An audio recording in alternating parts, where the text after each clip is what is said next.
Hello, everyone, and welcome back to Just Urban, a podcast where we explore the politics and alternative visions that can create fair cities. I'm your host, Ifad, co-convener of Just Urban platform. And today we are diving into the complexities of housing justice in India.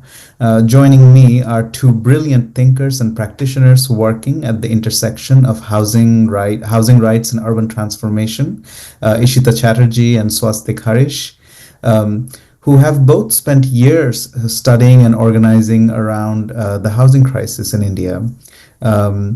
Ishita Chatterjee is an architect and urban designer who worked in India and China before joining academia.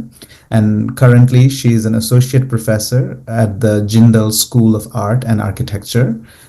She holds a PhD from the University of Melbourne, and her work focuses on informal urbanism, housing rights, spatial justice, and architectural pedagogy. She is the co-author of the book Atlas of Informal Settlement, Understanding Self-Organized Urban Design. Swastik is an urban development and capacity building expert with more than 22 years of experience and with deep experience and expertise in land and housing for the urban poor, design and development sector, public healthcare systems, and climate change. He has worked closely with the public, private, nonprofit, and academic sectors on practice, on pedagogical and research projects, and Swastik's research has been published in leading international and national journals. So welcome, Ishita and Swastik. It's so good to have you join us. For the audience, grab your cup of tea, settle in, and we now get into this conversation. I will start off this conversation with Ishita, and my question for you, Ishita, is if you could, just to sort of set the stage for us, if you could first describe some of the major housing justice issues that are currently facing India, especially for low-income communities and others. Thank you, Ifad, for the generous introduction. When we talk about housing injustice, there are interrelated issues, but I'll try and still list out some of them. First, I would say the affordability remains one of the biggest challenges. The housing shortage in India is significant, and the largest unmet demand is among the lowest income households. I actually want to talk about some statistics here. As per the State of Housing 2013 report by the Ministry of Housing and Urban Poverty Alleviation, in 2012, the shortage in urban areas was 18.7 million households, and 96% was in the low-income group. Then recently, there was this conference where the Confederation of Indian History and Knight Frank, they launched a report in 2024. They are now estimating that 22.2 million units of housing will be required in urban centers. So apart from affordability, there is the issue of inadequacy of housing, and the kind of access to basic services. So because of the severe shortage of affordable housing, most of the economically weaker section and the low-income groups, they live in informal housing.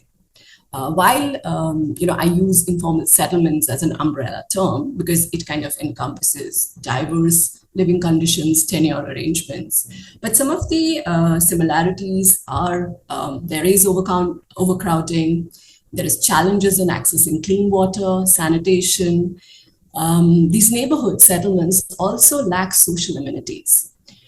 Even in the public housing projects, which are built by the government or private-public partnership, mostly those which are the vertical resettlement model, the infrastructure is bad. They face issues like poor construction quality, sewage and solid waste management issues. Also, these resettlement housing designs don't meet the needs of the low income. households. The houses are too small. They fail to accommodate the incremental expansion or the integration of the work and life within the housing units that informal housing or bastis often provide. The third issue, I would say, is tenure insecurity. It is one of the fundamental issues.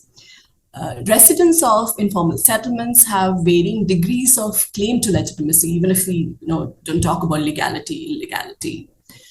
Basti residents face a constant threat of forced eviction and demolition. And this is happening, apart from the outright evictions through the slum clearance drives or, court-led evictions that have been happening in India through that encroacher, polluter, or illegality narrative.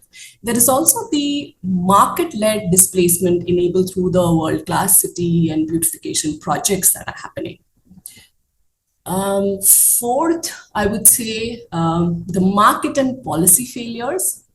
So in India, the major push has been for resettlement rather than in-situ upgrading.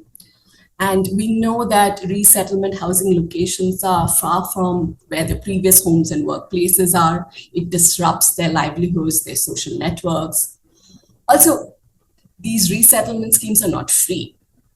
The evictees have to pay the deposit and rent their homes, or other models are there, which requires a level of income security that mostly this group which gets evicted, they do not have. So these resettlement projects end up pushing these evicted residents into the cycle of poverty. It increases their vulnerabilities and precarities. Also, most of the policies have been pushing for home ownership models. Public housing programs are also not targeted at the most vulnerable groups. Another is there is a housing vacancy paradox. The cities that have the highest shortage of housing, the highest number of residents living in informal settlements and bastis, they also have the highest number of vacant houses. And lastly, I do want to address the question of caste, ethnicity, and gender dimension. So in India, landlessness and the lack of, access to home ownership are highest among the oppressed caste, women and minority population. This is due to systemic exclusion of the oppressed caste and the persistence of marginalization among historically disadvantaged communities, who are actually still trapped in this intergenerational poverty. Then there is the concentration of wealth, which also often follows caste lines. Women, particularly those in female-headed households, face multiple barriers to social mobility and experience high rates of poverty. So if I would sum up, in India, the housing injustice is due to various factors, including lack of affordable and adequate housing, insecure tenure, threat of displacement, systemic inequalities linked to caste, ethnicity, gender, and the shortcomings of both market and policy interventions. Thank you for laying that out so well, Ishita. That's just, wow. I'm just thinking about the scale of that and all of the different dimensions that play into that. And you're talking about this massive housing crisis, and I kept wondering, how's the government addressing this? What are some of the key sort of housing programs or policies that are being undertaken or implemented, and how are they playing out? How are they impacting communities that need housing most? What have been the strengths and weaknesses of these programs? If you could speak to that. Okay. So I will talk about it a little bit, and I think Swastin can do a much better job than me in this question. So overall, from the early post-independence period, there has been a shift in government's role from being a direct provider of housing to being an enabler, so encouraging private sector participation. However, from time to time, the government has also returned to direct provision through subsidy-led housing solutions in recent times. I'm going to talk about some of the recent schemes. I mean, I don't want to do like a historical reading of the schemes. So the Jawaharlal Nehru National Urban Renewal Mission, JNURM, I think it was introduced in 2005. It aimed to tackle housing for the urban slum dwellers. But what really the issue here was the poor implementation, the quality of houses, which, we are kind of now left with that really bad housing stock. And the occupancy rates in these, newly built subsidized units is so low because of some of these issues. Also, the approach to this, the lack of community participation, the failure to kind of extend credit, also ignoring slum upgrading in favor of new construction, some of these issues are there. I think then there was the Rajiv Awas Yojana 2013 onwards. And this also aimed to make India slum-free, focusing on providing security of tenure and in-situ upgrading. However, the resettlement was also carried out in a manner which led to much more segregation and dispossession of the urban poor. And I'll then jump to the flagship project of Mr. Modi, Pradhan Mantri Awas Yojana, Housing for All by 2022, which was introduced in 2015. Here, the push was for various types of public-private partnerships to achieve affordable housing. The focus was EWS, the economically weaker section, but the focus was actually new construction or improvement also of existing houses. The scale of construction remains inadequate. The backlog in housing is huge. And also there's like a heavy reliance on the market to kind of meet the demand, which it is really not working. There has been the introduction of the Affordable Rental Housing Complex scheme. This is kind of repurposing. The idea of the Affordable Rental Housing Complex scheme is to repurpose the vacant government-funded housing which was built through these earlier programs. The issue is they're not dealing with why they were vacant in the first place, and if, it's the poor infrastructure location at the periphery. So I unless, those things are really understood and met, as much as I think the push for rental housing scheme is a good move, I think some of the same issues will remain. And this is where I think I will give it back to you, Ifad, and probably get Swastik involved. Yeah, Swastik, if you would like to add to that. Yeah, sure. Thanks, Ishita. That's actually a pretty concise summary of what's been going on.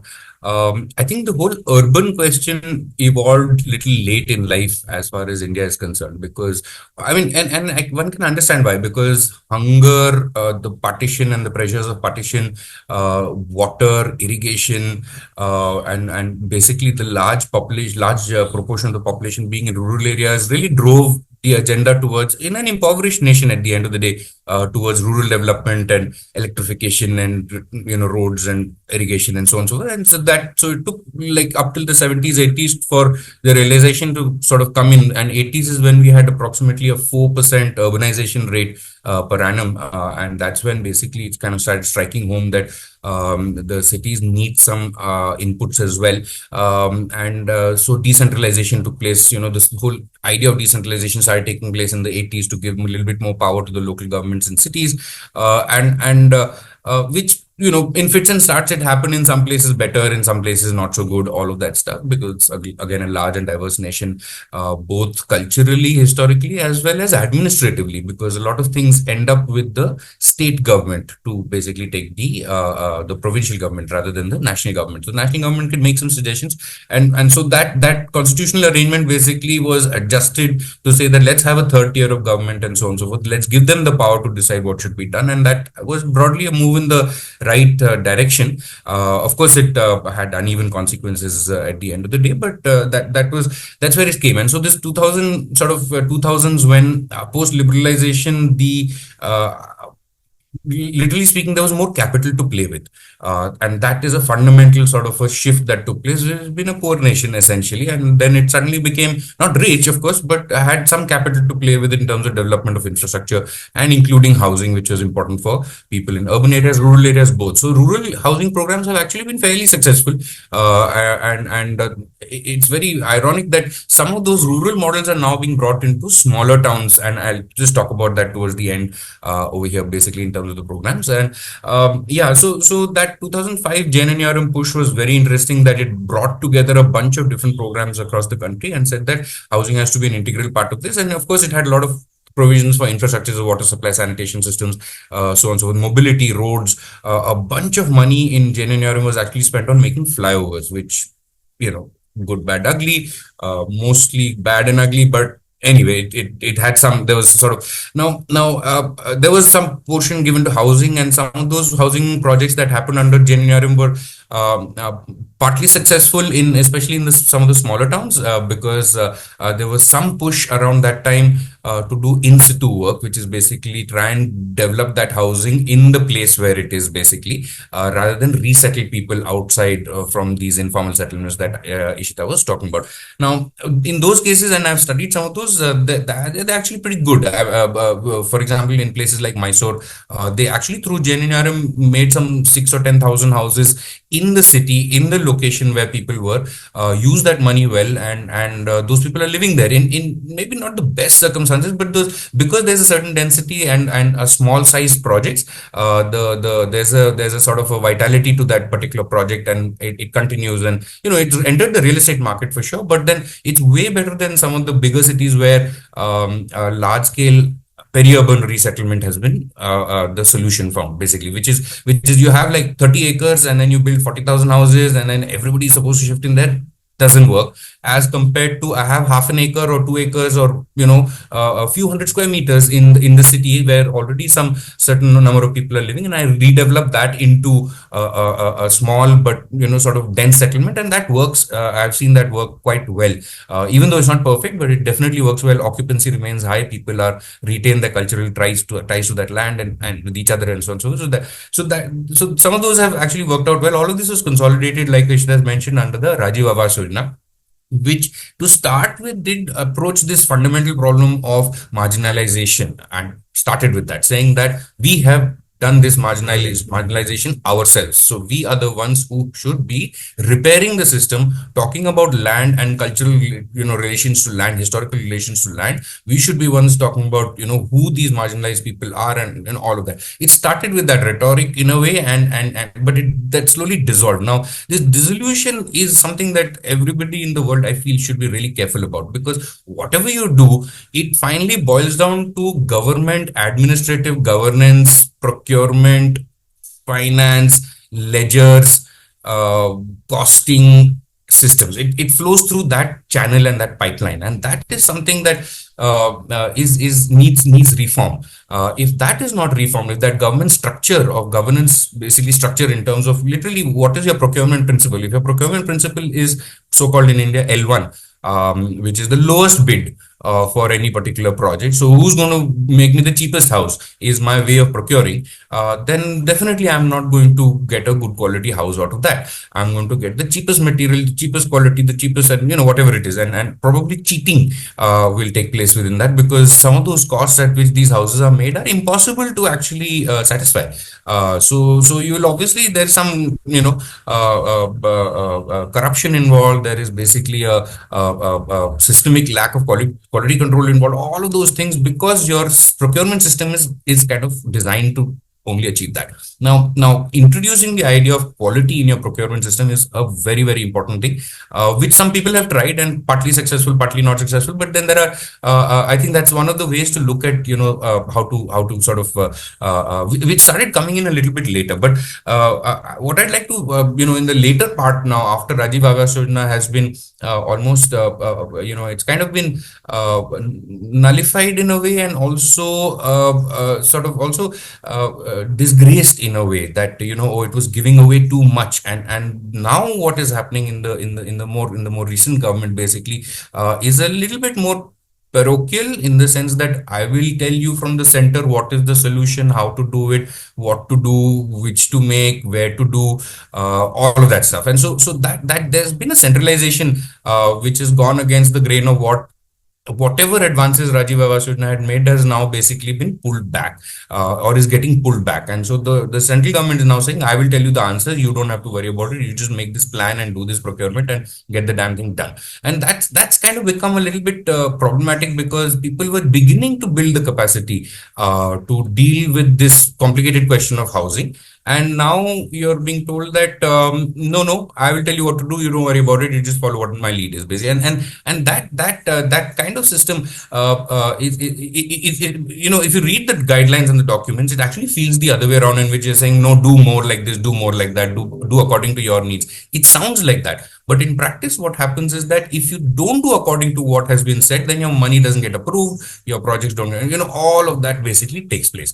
Now, this is the shift broadly in the systems that has taken place, which is, I'm not even talking about the question of justice in this case. I'm just talking about the governance, how it has sort of the trajectory it has taken, and where we are at the moment, where basically, for example, the ARHC that Ishita mentioned, that the affordable rental housing complex scheme is the first time that the central government has at a large scale wanted to do rental housing.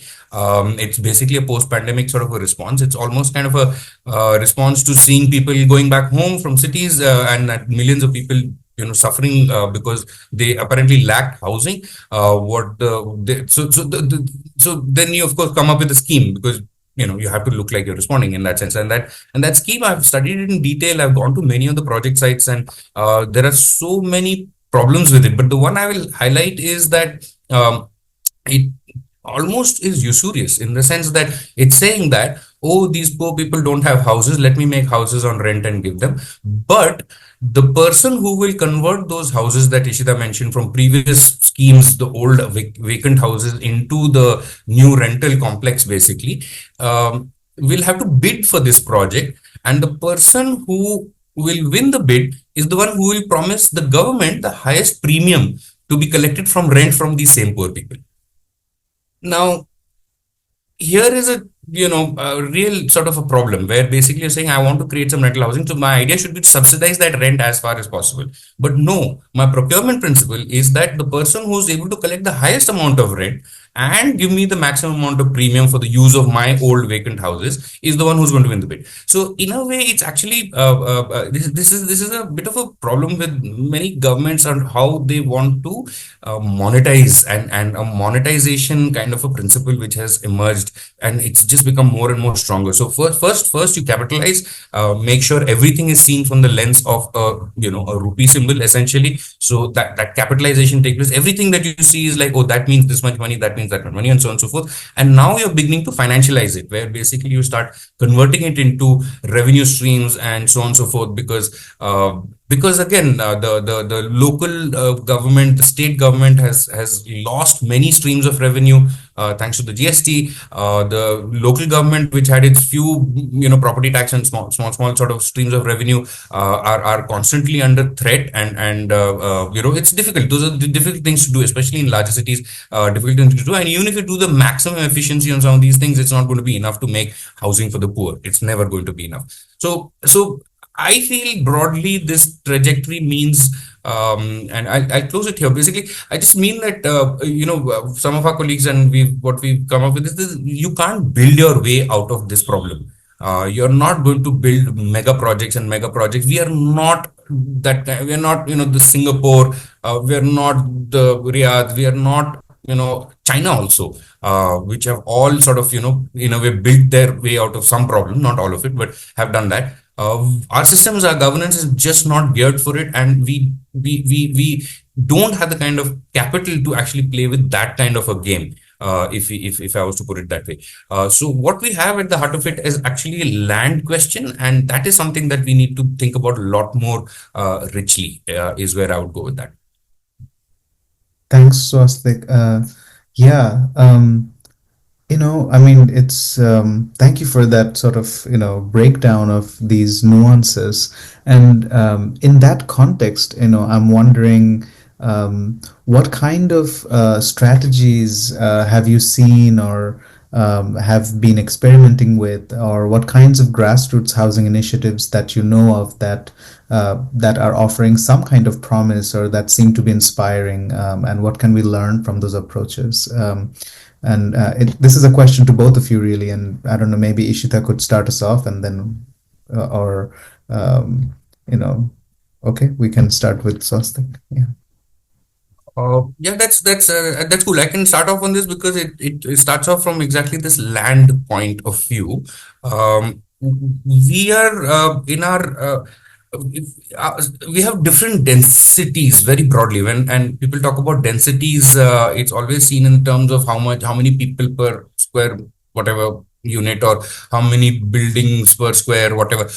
But the density question, I think, is something which is really important to this whole argument, and that is that what are the densities of uses that we want to talk about, and so when we talk about the density of use, it means that same piece of land is used not just to house somebody, but also for them to work, also to open a small kindergarten, also to allow a little bit of planting and a little bit of green, also to allow an exchange or a little loan here and there, and also to allow, if somebody is suddenly in some trouble, then that person can get absorbed for a few months over here, or if your family is coming from the village, you can sort of keep them in the garage or the shop for a couple of months. You adjust, or when the son or daughter gets married, and you want to basically build a first floor, and you can do that.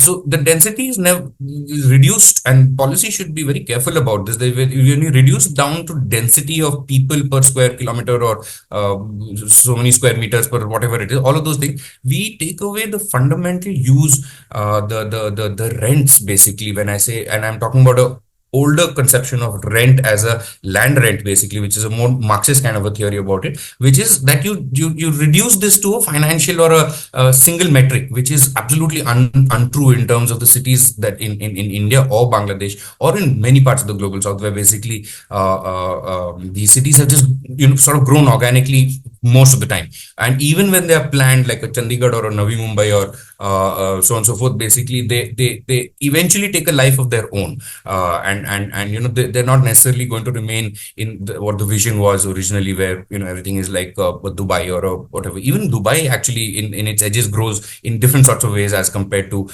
so to articulate it in terms of these planning, density, all of that is the first thing that we need to overcome, and to start looking at research that shows what is the land actually generating in terms of the different values it generates, in terms of different rents it generates. So that's the important assumption. That's the important sort of step to take. Now, to me, one of the best things that I have seen in the past few years, which shows that how to do that actually, even though it was done very procedurally, at the end of the day, it's a government making a decision, it comes from Odisha. Our eastern coastal state basically, and in Odisha, the previous government, I mean the current government which has just been elected in, is very much continuing the program, because it's actually one of the best designed programs over there in the country at the moment. It's won many awards, all of that. But the important part of this is that especially in the smaller towns, now they've extended the program to the bigger towns, but especially in the smaller towns, they said that we know that people are occupying various types of land, whether it's forest department land, revenue department land, sometimes railways, which is much more complicated, or let's say some municipal land which has been occupied, which is theoretically claimed by the municipality, but people have occupied, built their houses, and they've been living there 30, 40, 50, 100 years, 6 generations have passed and all of that. And we are saying we should resettle them and take them away somewhere and all that basically. But that's not what the Odisha government did. Odisha government did that. What they did was they clearly felt that the way these people are using the land is actually quite all right. The values they're generating, the little schools that are running, the work that is happening there, the little bit of farming also in these smaller towns basically that people are sort of doing over there, and chicken and all of that stuff, is actually a very valuable use of that land. If we occupy it as government, we will convert it into a bus stop or a road or whatever, and that may not. So what they did was they came up with this whole thing around a land rights certificate, and that's a thing that has happened in different ways in the country, but they took it to the next level and did a full program on it. I won't go into the details of the procedural part of it, but what they were able to do was confidently give people a land rights certificate saying that this portion identified doesn't belong to you, it belongs to us, the government, but you have the right to use it indefinitely. and that right is an inheritable right, and you can technically mortgage it. Of course, you can't do that, but I won't get to that. But you can inherit it, and you can sort of build and develop your house. Now, this coupled with the capital grant of 2-3 lakh rupees, basically saying that I will give you a land right certificate, I'll give you 2-3 lakh rupees, allowed people to make houses according to how they wanted. So they were able to upgrade the houses, add the kitchen, make a new toilet, put a first floor, put little tiling or something wherever they wanted, and put a little fence around it, or whatever they wanted to do, basically, and therefore, or add the shop or whatever it is. And so the government only monitored that, okay, you use the money, so the next installment will come, and so on and so forth, and whatever it is. And it's gone on now to, I believe, all the cities in Odisha, and it's even being used in the bigger cities. And that's something which, so this combination of a land right with a capital grant is actually enough to kickstart most housing programs in most parts of the developing world. That's one of the best programs that we've seen coming out. We were involved in the beginning, and because there was some settlement level planning which needed to be done. If I want to do some basic infrastructure in the settlement, and then people can make their own houses and things like that. So we came up with some process on how to do that settlement level planning, and then you get the land rights, you get the 2-3 lakh rupees, you add another 2-3 lakh rupees of your own, or you go and earn that money, and you it has its warts and little issues here and there, but broadly it has worked quite well. So that's one of the programs I wanted to give as an example. It's called the Jaga mission in Odisha.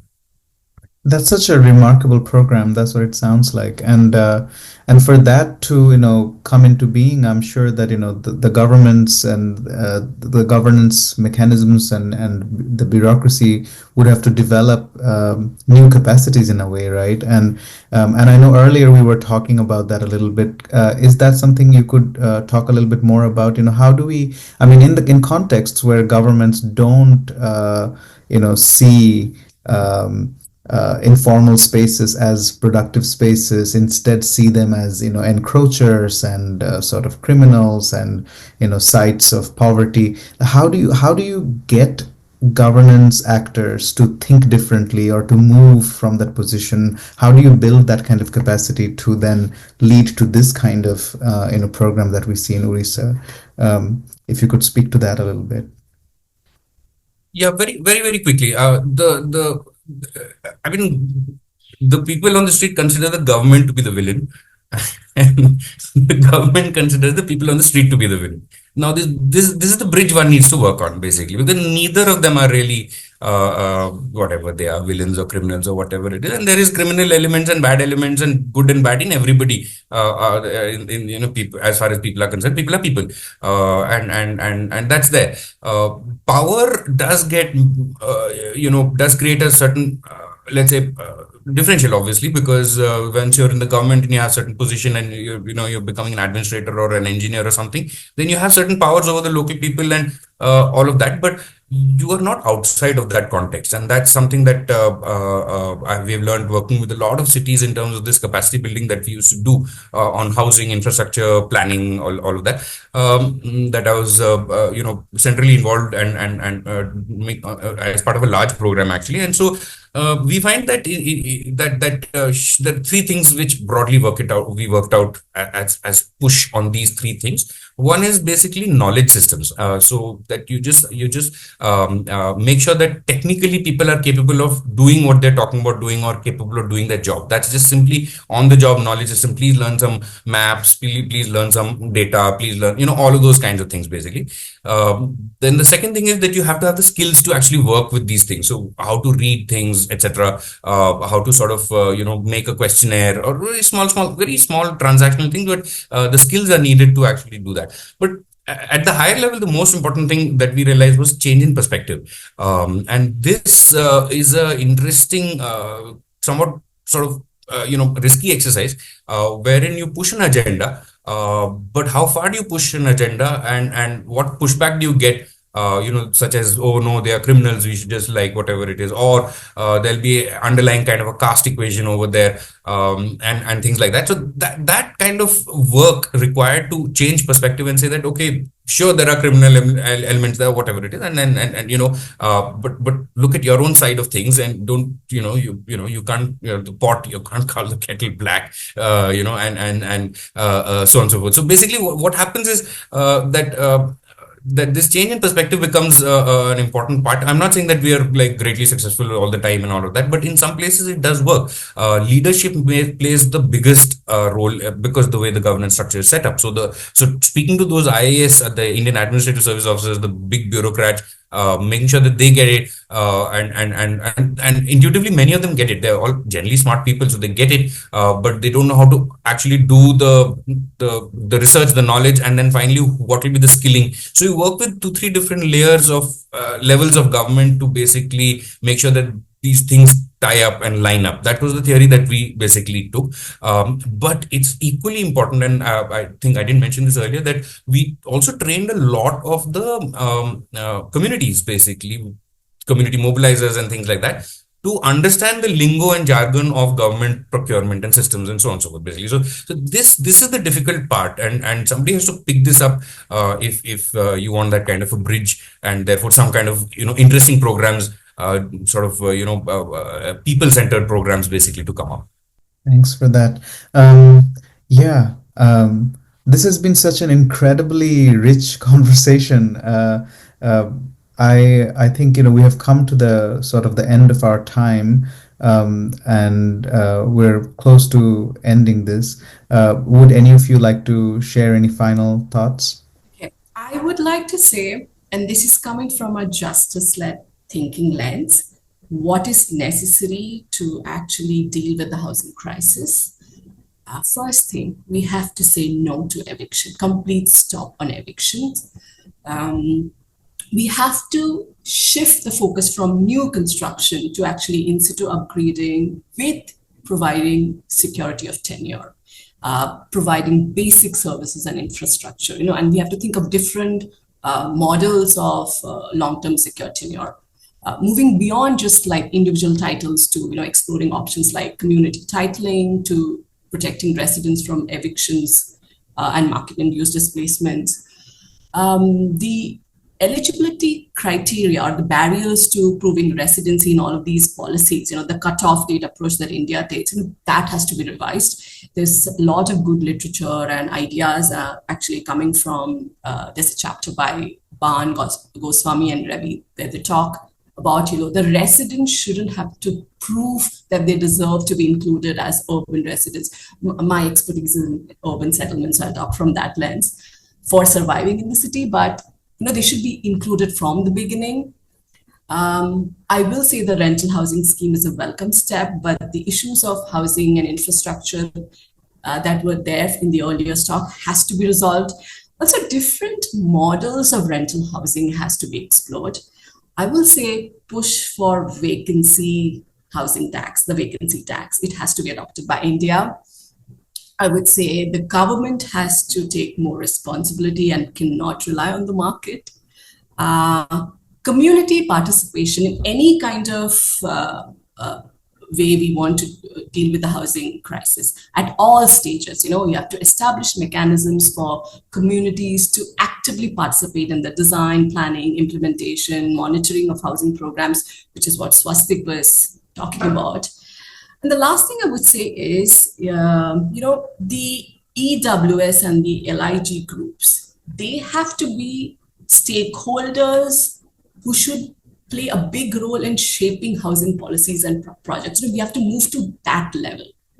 I completely agree with what Ishita is saying. That I think there are many, many points to sort of work on.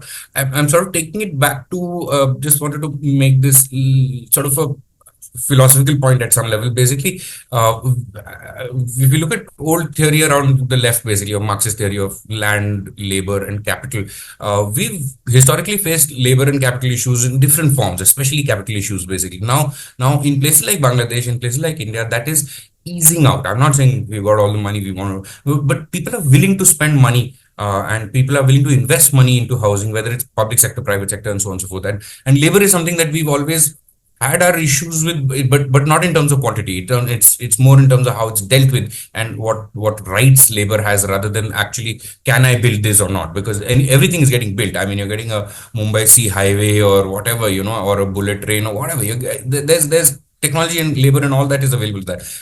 I think countries should really be looking at the question of land a lot more closely, and finding what are the values that land is bringing, and that will help decide whether you want to go in this direction, that direction, or what do you want to actually get out of a piece of land. And that's and that will work across different regions, across different sizes of cities, across different cultures, and that's something that people need to look at a little bit more closely. More research is required on the land side, basically. Thank you. Thank you too for joining us today. And, it's just been a wonderful time talking to you about not only the problems of housing injustice in India, but actually, where we can start to make some changes. And